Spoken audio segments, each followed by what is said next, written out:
Bismillahirrahmanirrahim. Alhamdulillahi rabbil alamin wassalatu wassalamu ala rasuli rabbil alamin nabiyyina Muhammad ibn Abdullah wa ala alihi wa sahbihi wa man walah, amma ba'du. Alhamdulillah, pada hari ini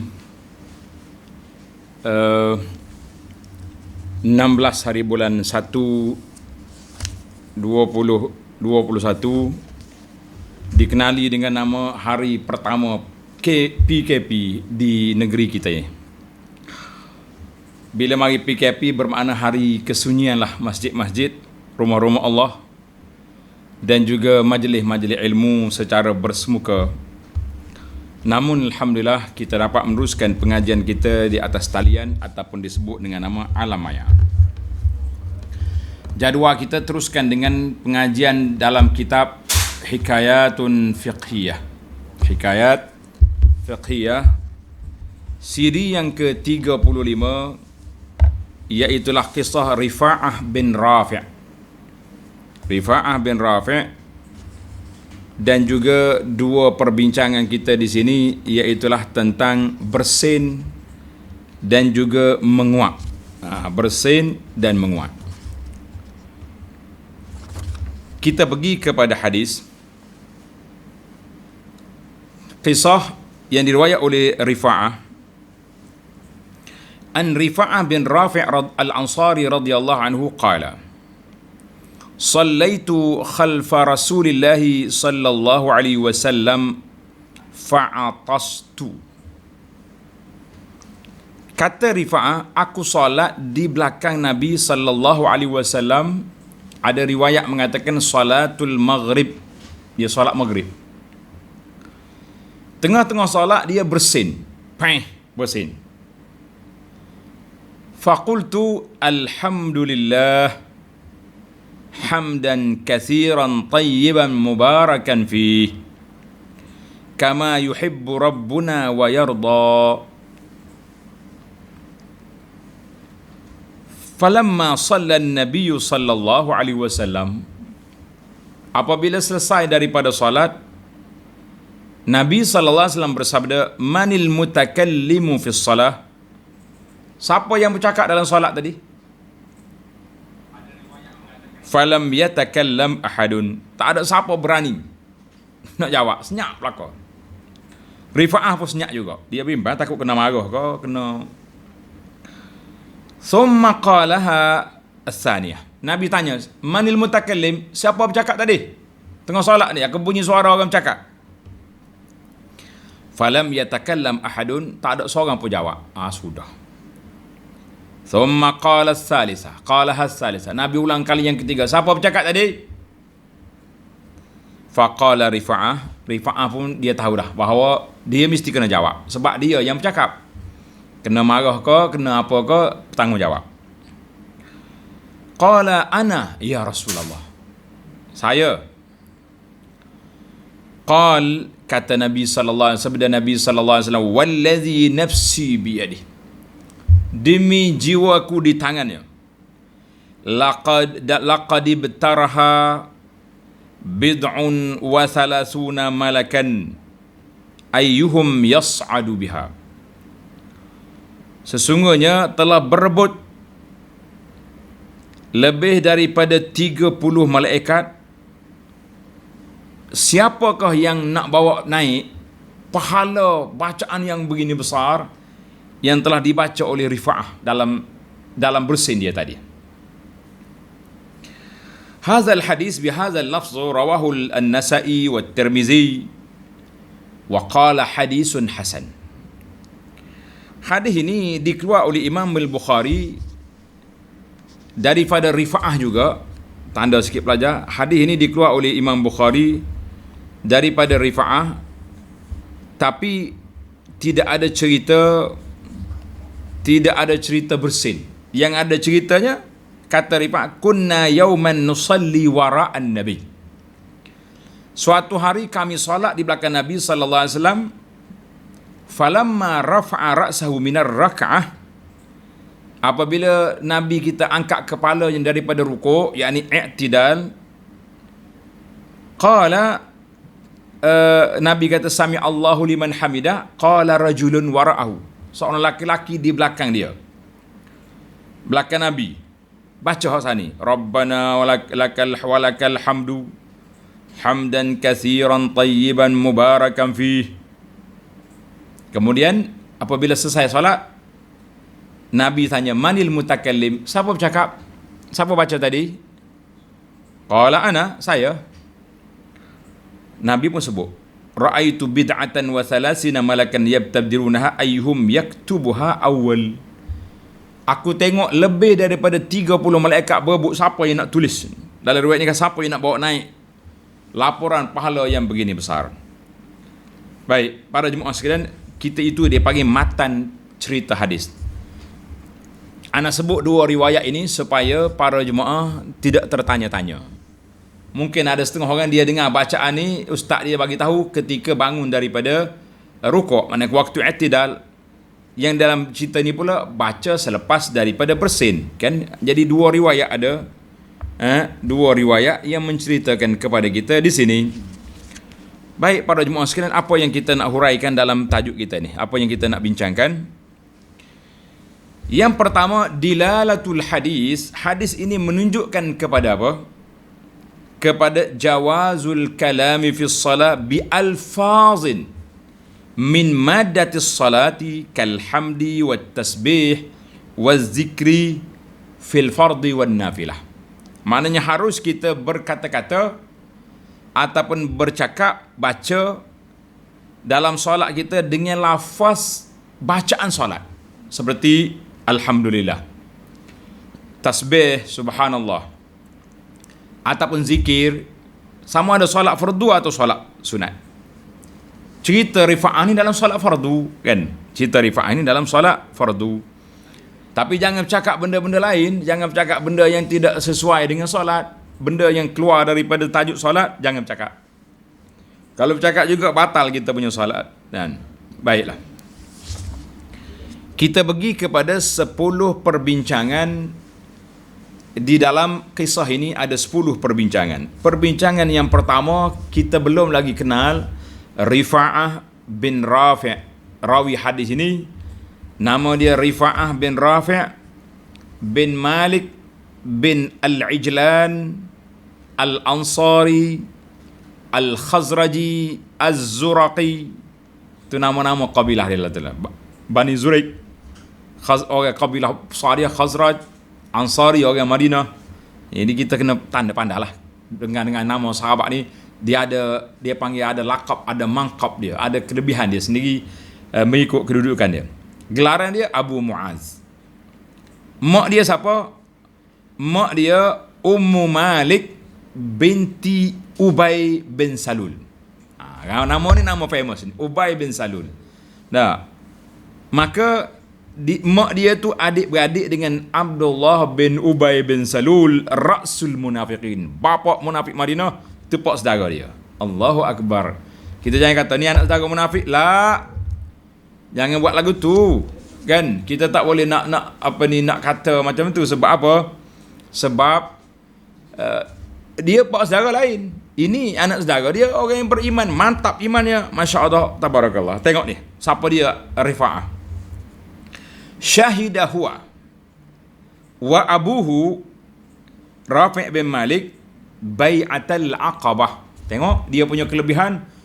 Ayah dia Rafi' sendiri dengan bapa dia telah bersama dengan rombongan yang membuat ikat setia dengan Nabi di Aqabah di Mina. Wa kana abuhu Rafi' awwalu man aslama minal ansar. Masya-Allah. Ayah dia ni orang pertama masuk Islam di kalangan Ansar. Salah seorang daripada Nuqaba, Naqib, ketua 12 orang yang bertemu dengan Nabi sallallahu alaihi wasallam. Dia pakai Naqib Bani Zuraik.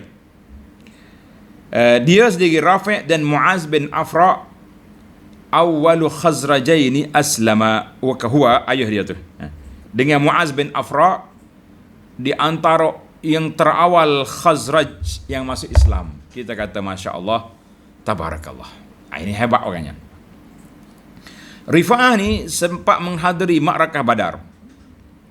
wa baqiyatul masyahid, semua peperangan-peperangan bersama Nabi sallallahu alaihi wasallam di Madinah dia hadir, dia menyertai. Dan dia juga bersama dengan Sayyidina Ali dalam peperangan Jamal dan Ma'rakatis Siffin, mana dia bersama Sayyidina Ali. Panjanglah cerita dia, cerita Siffin ni panjang. Allahu Akbar. Maka dia di antara orang yang bersama Sayyidina Ali, tidak pecah, tidak orang panggil pergi ke tempat lain. Dan mata Rifa'ah fi awwali khilafati Muawiyah pada tahun 41, waqila 42. Itu kisah ringkas seorang sahabat nama dia Rifa'ah bin Rafi'. Kita ni kalau bernama Rifa'ah, orang ingat orang perempuan kan. Sebab tu orang perempuan, orang Malaysia ni kalau bunyi belakang tu dia jadi perempuan. Rifa'ah, Rabi'ah. Rabi'ah orang Arab, nama laki-laki. Sama juga dengan Maisarah, laki-laki. Rifa'ah, laki-laki di sini. Kalau kita pun nama Rifa'ah boleh. Ke orang jadi orang panggil perempuan pula anak kita. Malaysia ni tak tukar sebab ada Muhammad Rifa'ah kan. Ahmad Rifa'ah, dia tak jadi gitu. Kalau ada Siti Rifa'ah baru perempuan. Baik. Isu yang kedua, dalam hidup kita ni ada dua perkara yang kita tak boleh nak kontrol, tak boleh nak tahan. Dua perkara ni tak boleh kita nak kontrol. Apa dia dua perkara? Tanda tak kira lah sama ada waktu kita duduk solat ke, waktu kita luar solat ke, waktu kita dalam keadaan duduk depan orang ke, tak ada orang ke, dia mari dua perkara ni.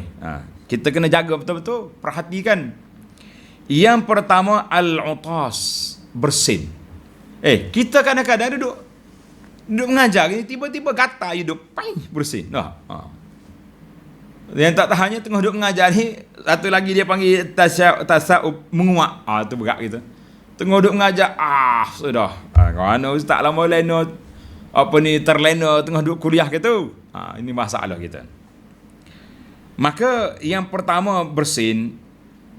Bersin ni iaitulah keluar hawa, udara daripada mulut kita dengan kuat. Bisautin, dengan suara. Bunyi, bunyi. Dah. Warazaz, kadang-kadang keluar dia punya semburan air mulut lah, air hidung, untuk keluar sembuh air. Hasil daripada kita rasa gatal dalam hidung dan sebagainya. Sebab itu pihak kesihatan minta supaya kita pakai kamamat ataupun mask ni, pakai pelitup muka ni. Bila kita nak bersih, tutup. Jangan duduk main-main. Kena ada ni.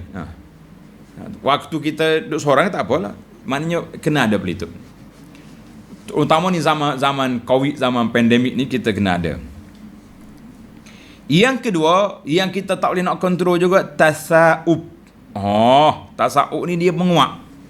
Menguak ni kena hati-hati tuan-tuan. Dia menunjukkan kepada sama ada mengantuk ataupun kasal, rasa malas, atau malal, rasa jemu. Itu dia mari mengantuk lalu. Tapi kalau kita semangat, aktif, dia tak akan mengantuk. Mengantuk ni mari waktu kita letih, kita rasa jemu, kita rasa penat, itu dia mari. Rasa mengantuk dia mari nuas. Marilah dia menguak. Jadi menguak ni kalau orang nak ujian agak, itu orang panggil guru ni. Guru sebelum turun ujian tu dia mari menguak dulu. Maka dua ni berbeza. Di antara bersin dengan menguak. Tengok. Ammal uta, adapun menguak itu faminas sunnah. Sunnahnya kalau kita nak menguak, tarkuhu yamdi, kita lepaskan dia. Kalau kita nak, utas, bersin. Semula. Amal utas, adapun bersin. Bersin ni kalau kita nak bersin, faminas sunnah tarkuhu yamdi, kita pun lepas dia. Biarnya bila biar keluar dia punya benda-benda dalam hidung kita tu, bakteria ke apa benda. Kemudian orang yang bersin, al-atis, hendaklah dia memuji Allah Ta'ala. Dia kata Alhamdulillah. Sebab apa kita kata Alhamdulillah? Bila kita bersin, keluar benda-benda yang tak baik, bakteria keluar daripada hidung kita tu. Kita kena kata Alhamdulillah. Kata ni jangan duk main setengah orang tu tak bersih, acu, apa dia acu.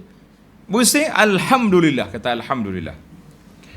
Kemudian orang yang ada sebelah dia, bila dia dengar kawan ni kata alhamdulillah, langsung dia kena jawab yarhamukallah. Kita kata alhamdulillah, segala puji bagi Allah yang menghilangkan penyakit aku ni, kan?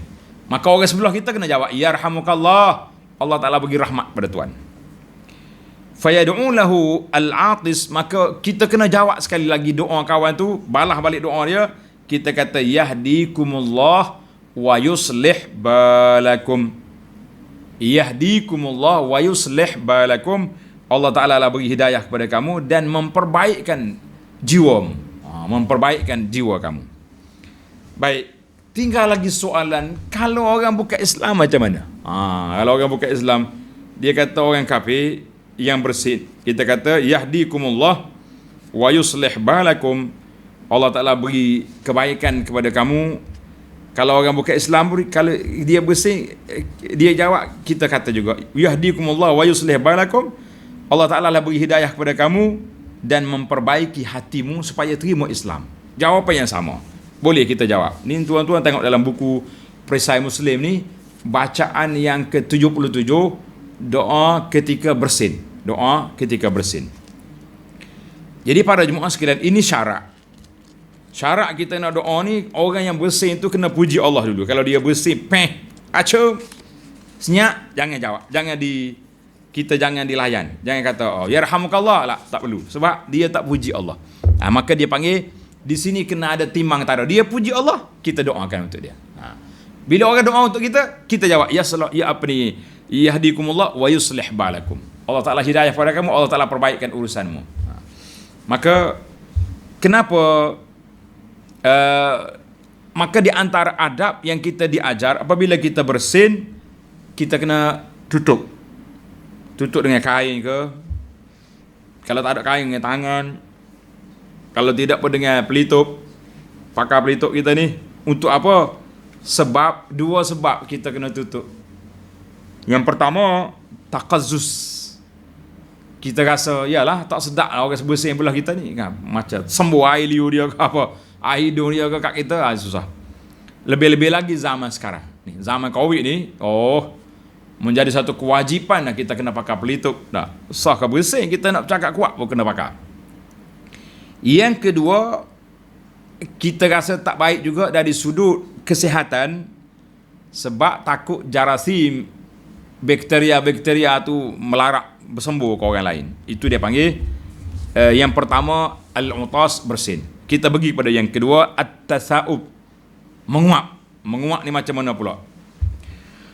Fa minas sunnati katmahu mastata.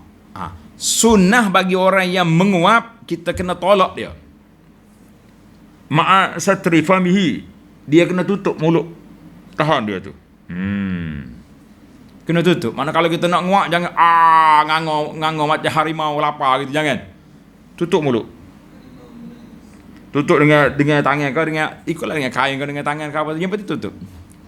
Budak-budak tamu-tamu zaman troll, dia panggil troll sekarang ni bahaya. Orang dalam persidangan nyom nguak ngangor, ni ada budak dia main, dia ambil kawan tu duduk tengangor, duduk nguak, dia ambil harimau nguak. Mana lama di antara harimau dengan ni orang ni. Kata budak-budak ni memang tak ada banyak pahala sungguh. Nak bagi pahala, duk main apa benda lagu tu. Maka dalam sunnah Nabi SAW, Nabi kita ajar bila kita menguak, kita kena tutup. Tutup mastata, sebelum mungkin kita tahan, jangan bagi dia menguat. Sebab apa? Min tabi'ati tasa'ub, di antara tabiat menguat ini, yantaqil ilal hudur bil udwa. Dia akan berjangkit pada orang lain. Bila orang tengok kawan tu menguat, dia pun menguat juga. Sudah. Kan? Akhir kali satu dewan tidur habis. Sebab tu kita tengok di antara tempat orang ramai, orang khusyuk, hari Jumaat, waktu khatib berkhutbah.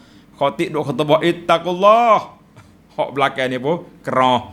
Sebab ramai orang duk menguak belakang ni. Masya-Allah, tabarakallah. Ini di antara adab. Maka dalam hadis Nabi sallallahu, Nabi kita ajar, tanda ni para pelajar, hadis ini dikeluar oleh Abu Daud dan juga dalam Muslim pada riwayat lain. Nabi SAW bagi tahu, innallaha yuhibbul utas. Allah Taala suka kepada bersin. Wa yakrah at-tasawuf, tak suka kepada menguak, sebab menguak ni nampak malas, nampak tak aktif. Apa fa iza atasa ahadukum, apabila seorang daripada kamu bersin wa hamidallah, dan dia puji Allah, dia kata alhamdulillah, kana haqqan ala kulli muslimin sami'ahu. Dengar ni, ini panggil hak seorang muslim yang mendengar dia punya ucapan alhamdulillah tadi. Setelah dia bersin, kita kena kata yarhamukallah. Kata yarhamukallah. Lepas tu dia jawab baliklah, yahdikumullah yuslih balakum. Tengok dalam kitab perisai kita ni ada panduan. Wa ammat tasawuf, adapun menguap, fa innama huwa minasyaitan. Menguap ni tok syekh mari kacau kita. Dia suruh kita malah, dia suruh kita mengantuk, sebab tok syekh tak mahu kita dengar kuliah-kuliah yang disampaikan oleh tuan ustaz kita. Mu jangan dengar. Kalau mu dengar, mu faham. Bila mu faham, mu beramal. Bila amal, mu benci kepada aku. Itu masalah dia. Masalah siapa dia? Masalah syaitan. Dia tak suka. Maka Nabi SAW kata, bila kamu menguap, hendaklah kamu tahan sebelum mungkin. Fa inna ahadakum idza tasa'aba dhahika minhu syaitan. Apabila kamu menguap, syaitan pun suka. Tak lebih-lebih hok menguap, hok tak tutup mulut, hok ngangor terus. Ngangor macam harimau lapar tu. Harimau menangis ke harimau lapar? Tak. Ni syaitan happy, tok masuk dalam mulut ke. Bahasa Allah kita. Hadis dalam Bukhari. Maka Nabi kita SAW telah mengajar kepada kita, bila kita menguap, hendaklah kita tutup mulut kita. Falyamsikhu biyadihi ala fih. Hendaklah kita tutup mulut kita. Fa inna syaitana yadkhul. Syaitan masuk dalam mulut kita. Hadis ni dalam Muslim. Baiklah para jemaah muslimin dan muslimat sekalian. Ni ana sempena dengan cerita syaitan ni, ana nak sebut sikit. Ada orang duk tular, duk viral, dia kata zaman dulu orang tak buat tandah dalam bilik. Orang buat tandah tu kat luar jauh-jauh tu kan. Bilik dalam rumah pun tak buat. Luar rumah tu, bawah pokok tu tandas. Dia kata sekarang ni dah tandah dalam bilik, maka dalam rumah kita ada syaitan. Sedap juga dia dah.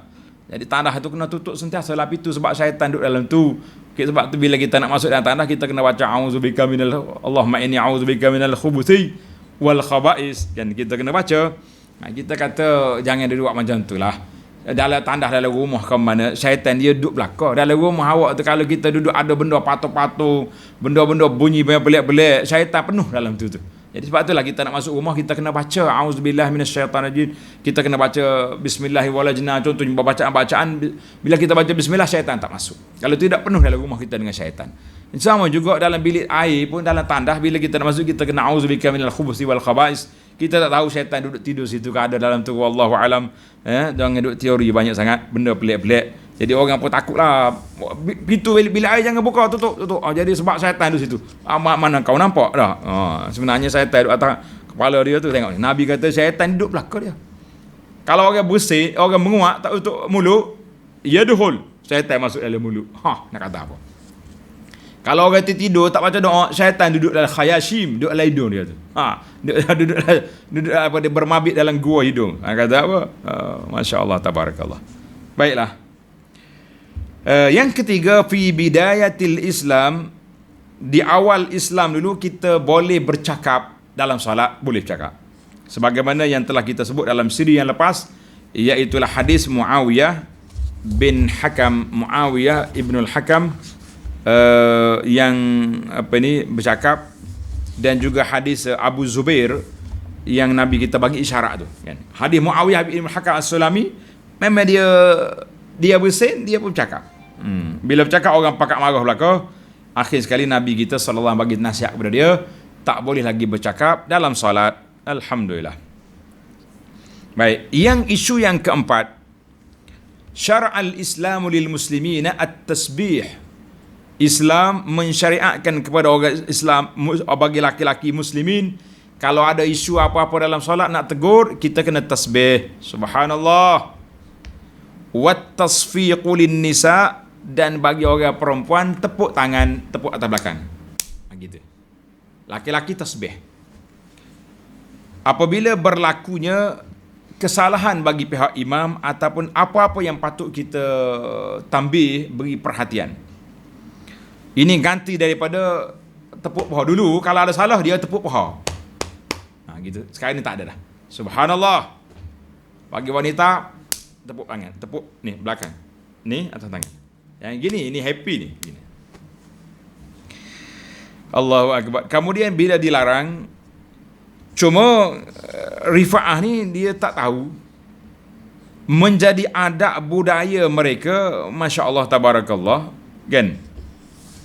Adab budaya dia ni, dia orang ni, bila dia bersin, dia kata Alhamdulillah. Jadi ini antara budaya baik. Bagaimana kita nak membudayakan juga dalam masyarakat kita, masyarakat Melayu yang hebat ni, supaya budaya doa mendoakan dalam hidup kita ni biarlah jadi molek. Nah, di antaranya doa mendoakan dalam bab bersin. Bila orang bersin, dia kena kata dulu Alhamdulillah, baru kita jawab, kan? Maka rifa'ah ni bila dia tengah solat, dia pergi baca benda tu. Alhamdulillah hamdan tayyiban. Bila Nabi SAW tanya, rifa'ah ni wallahu alam, mungkin dia takut nak jawab, maka dia tak jawab kali yang pertama. Tak jawab kali yang pertama, kali yang kedua tak jawab, kali yang ketiga dia terpaksa jawab lah. Sebab kalau tak jawab lagi bermasalah lah dia, kan. Macam mana tak jawab? Mungkin dia yang bercakap. Dia kena jawab, kena tanggungjawab lah. Baik, masalah yang kelima, sukutul musallin. Semua orang tak berani bercakap. Orang sebelah dia pun tak kajak. Dia kata, ya Rasulullah, dia ni. Tak, masing-masing diam. Kenapa?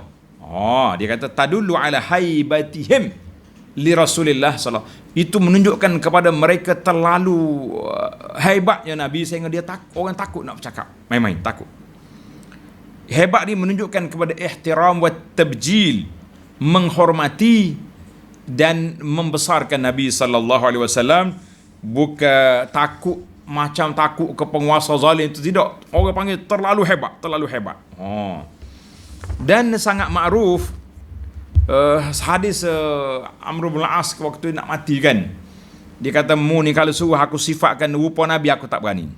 Sebab ijlal, aku terlalu mengagungkan dia. Duduk depan Nabi aku tunduk je, tak tengok muka dia. Kita ni asyik duduk bilik, ustaz ni berapa jerawat ada atas muka dia, kan. Lah, dia kata aku tunduk, tak nak tengok. Waktu Abu Sufyan menceritakan cerita Nabi sallallahu alaihi wasallam, dia kata, ma ra'aitu fin nasi ahadan yuhibbu ahadan ka hubbi ashab Muhammadin Muhammada sallallahu akbar. Dia kata, aku tak pernah tengok manusia menyayangi manusia lain, mencintai orang lain lebih daripada aku tengok sahabat-sahabat Muhammad mencintai Muhammad sallallahu alaihi wasallam. Allahu akbar. Ini cerita ini ketika Abu Sufyan nak bunuh Zaid ibn Dithinnah radhiyallahu anhu di Tan'im, kan. Abu Sufyan tanya, Zaid, kalau aku tukar, macam mana tukarmu? Aku lepasmu tapi aku ambil Muhammad bunuh. Oi, Zaid kata, aku duduk di sini, aku tak mau Muhammad kena duri, apa lagi nak bunuh. Allahu akbar. Maka itulah Abu Sufyan kata, aku tak pernah tengok lagi seorang sahabat kawan yang menghormati orang lain lebih daripada ashabu Muhammadin li Muhammad, lebih daripada sahabat-sahabat Muhammad menghormati dia. Kita kata sallallahu alaihi wasallam wa radiya 'anis sahabah. Dan insya-Allah dengan kecintaan kita kepada Nabi sallallahu alaihi wasallam, mudah-mudahan Allah jadikan cinta kita ni cinta hakiki, sayang sengoti kita ke Rasulullah, iaitulah dengan kita mengikuti ajaran baginda untuk melayakkan kita mendapat syafaat Nabi sallallahu alaihi wasallam di akhirat nanti, insya-Allah. Yang keenam, Rifa'ah radhiyallahu anhu la yajidu buddan minal kalam. Rifa'ah ni terpaksa lah kena bercakap. Kena bercakap apa? Kena jawab lah. Dia kata, dia kena mengaku bahawa yang bercakap itu siapa? Dia. Saya Rasulullah bercakap tadi. Kenapa dia bercakap? Allahu akbar. Sebab kalau dia tak jawab, maka ini akan apa ni, Nabi akan terasa, kenapa aku tanya tak jawab, kan. Sama juga dengan kita kena belajar dalam sirah ini para jemaah sekalian. Kalau ustaz kita tanya soalan, jawablah. Ni kadang-kadang kita tanya tak ada siapa respon, macamlah saya ni bercakap seorang. Kat sini tak apalah, kita bercakap di alam maya ni, itu pun saya tengok ana kata barakallahu fikum, semoga Allah Taala berkati semua murid-murid kita yang paginya, malamnya semua mencatat. Dia tulis apa yang kita kata, mudah-mudahan jadi nota. Orang yang mari kemudian tak dengar pun boleh tengok balik apa yang disebut dalam kuliah kita ni. Kita kata barakallahu fikum wa jazakumullahu khaira di atas usaha-usaha menimba ilmu yang begini baik. Kita kata alhamdulillah. Dan ada yang sudah datang ke sini bawa nota yang telah dia tulis. Dia bawa nota hak dia tulis sepanjang PKP di bulan Ramadan dulu beberapa surah. Kita kata masya-Allah. Mudah-mudahan Allah Ta'ala beri kepada kamu berkat dalam ilmu dan dapat beramal dengan ilmu yang kita pelajari, insya-Allah. Jadi kalau Nabi kita tak jawab, orang tak jawab, aib. Sama juga bila kita tanya, ustaz kita tanya, dia kena jawab. Kalau tak pandai sekalipun, kita cuba menjawab. Kalau salah, bukannya kena pukul, bukan kena rotan, bukan kena berdiri atas meja macam sama-sama kita budak-budak dulu kan. Cuma mungkin ustaz akan betulkan balik, bukan macam tu. Ini caranya. Mudah-mudahan dengan tanya itu makna kita respon, satu memeriahkan majlis, yang kedua memastikan bahawa yang kita faham itu betul dengan kehendak penceramah. Kan sedap. Kalau tak betul diperbetulkan. Bagus. Ni dak pergi hura kedai kopi hok ustaz tak kata. Ini masalah menimbulkan fitnah. Yang ketujuh, Nabi kita sallallahu alaihi wasallam telah mendengar pengiktirafan daripada Rifa'ah. Jadi orang ramai pun duduk, sudah adalah Rifa'ah kena marah dah, kan? Rupa-rupanya tidak. Nabi kita sallallahu alaihi wasallam telah beritahu, wallazi nafsi biyadih. Subhanallah. Nabi kita bersumpah dengan sumpah khas, demi jiwa aku ni di tangan Tuhan. Allahu akbar. Nabi tak kata wallahi wa rabbil Ka'bah wa aqsimu billah, tak. Demi jiwaku di tangan Allah Azza wa Jalla. Ini menunjukkan sumpah yang begitu besar, sumpah yang begitu kuat, sumpah khas, menunjukkan betapa besarnya kelebihan apa yang dibaca oleh Rifa'ah tadi radhiyallahu anhu. Kemudian yang ke-8, sumpah Nabi tadi menunjukkan besarnya kalimah alhamdulillah. Alhamdulillah. Allah merupakan fadilah yang besar daripada seorang hamba. Sebab apa? Sebab dia telah memuji Allah Azza wa Jalla. Dia puji Allah Azza wa Jalla dalam semua keadaan. Dalam semua keadaan kita puji Allah. Alhamdulillah. Segala puji bagi Allah. Bukan sakat berhenti terus.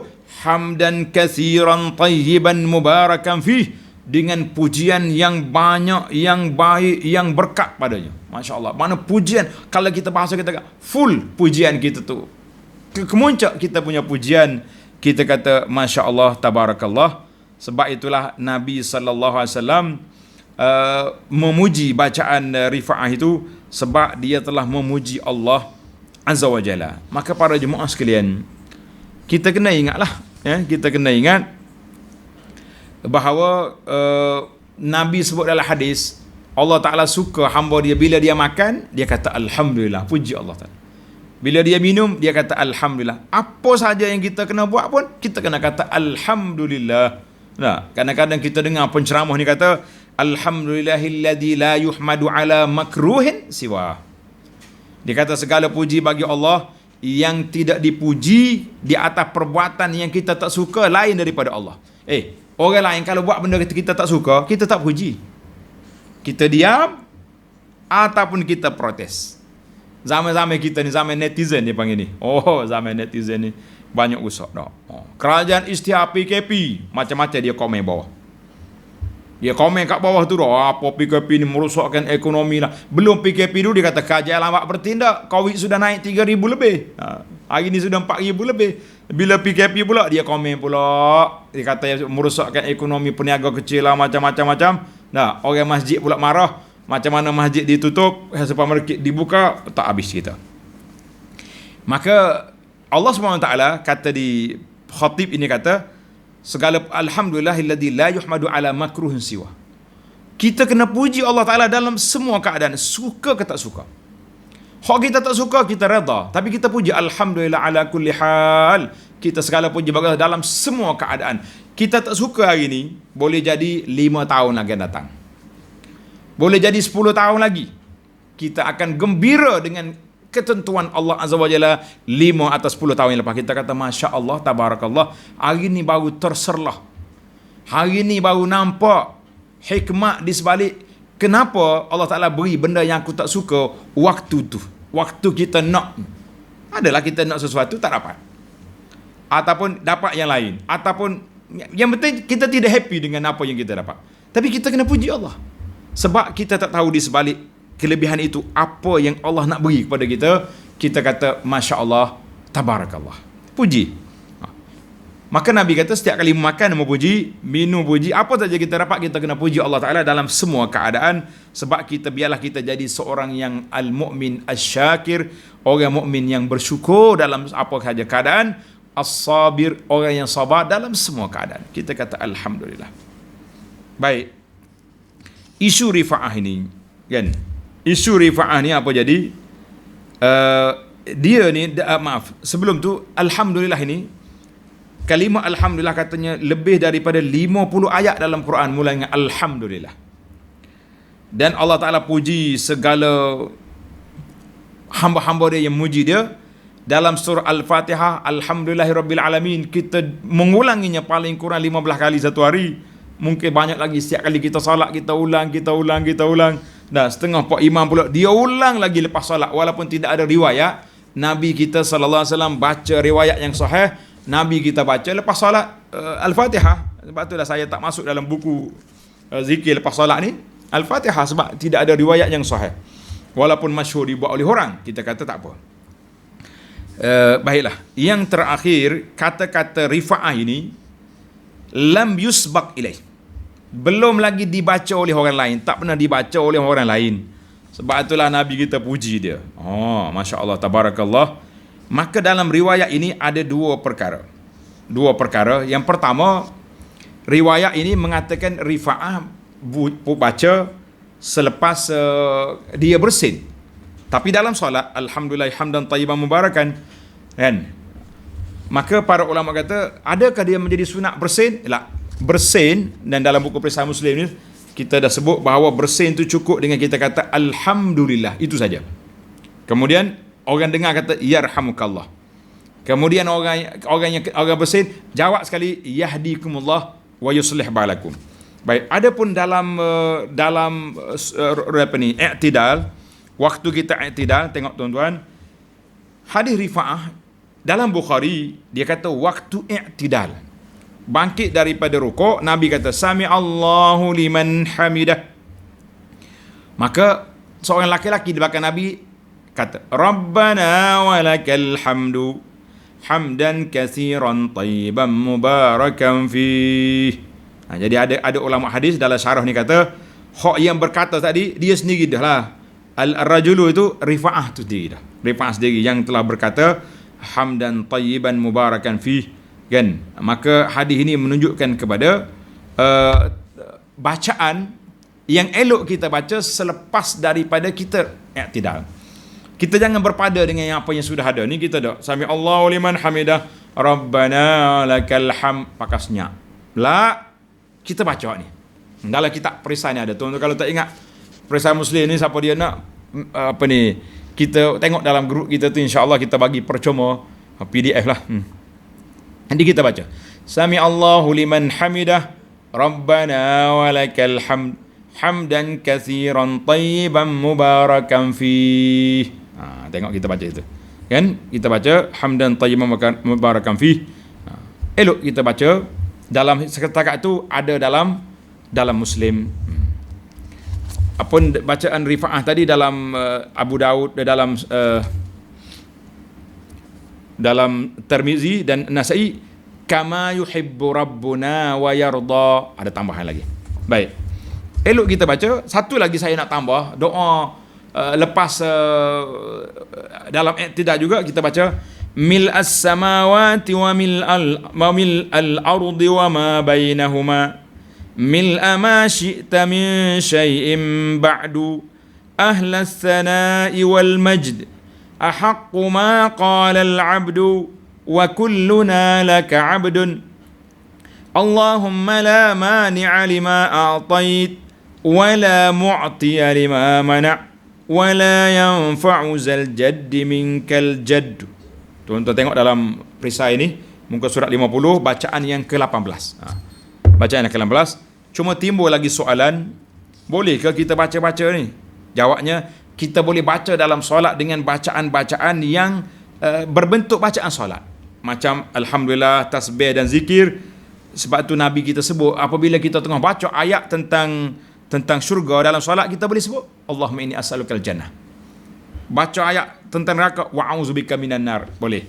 Kan? Ada juga bacaan-bacaan, walaupun riwayat ni ada masalah. Contohnya, alaihissallahu bi ahkamil hakimin. Ada orang baca bala wa ana ala zalika minas syahidin contohnya, tapi ini dalam sudut sanad ada masalah. Cuma kalau orang baca tu tidak membatalkan solat. Jangan pula dengan bacaan ini kita pun buat, oh tak apa rupanya kita nak tambah-tambah dalam solat bacaan-bacaan walaupun Nabi tak ajar. La. Waktu Rifa'ah baca di mana? Di belakang Nabi sallallahu alaihi wasallam. Bila di belakang Nabi, bermakna Nabi telah iqrar. Bacaan itu telah di-endorse, telah digazet oleh Nabi sallallahu alaihi wasallam, diwartakan oleh Nabi sebagai satu sunnah bacaan. Zaman kita ni kalau kita reka, siapa yang nak gazet? Siapa nak wartakan bacaan? Siapa yang ada autoriti? Kita kata tidak ada, maka kita berhenti di setakat mana yang sudah ada. Karena itulah pada ulama Islam mengatakan al-ibadat al-aslu fil ibadati at-tauqif. Mana asal kepada ibadat itu kita berhenti setakat mana yang ada dalam amalan yang diajar oleh Nabi sallallahu alaihi wasallam. Banyak tuan-tuan, al-azkarun nawawi besar ada.